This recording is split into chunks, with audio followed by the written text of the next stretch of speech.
Hi guys, how are you? Let's study about the forms of linear polynomials, quadratic polynomials and cubic polynomials. How does a linear polynomial look? A linear polynomial is of the form ax plus b, where a and b are real numbers.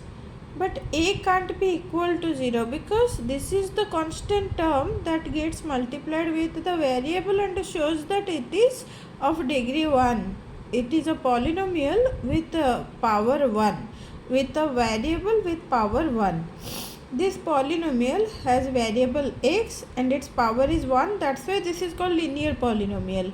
So the degree of a linear polynomial is equal to 1. Why? Because the power of the variable is 1 here. And a and b, these are the two constant terms. They are real numbers. Next, the number of zeros in a linear polynomial is 1 because this is having a variable with power 1. That means it is a polynomial of degree 1. That's why number of zeros is also equal to 1. And how does a quadratic polynomial look? It's like ax square plus bx plus c, where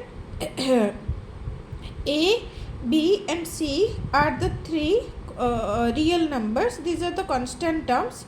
Here the highest power of the variable used is 2.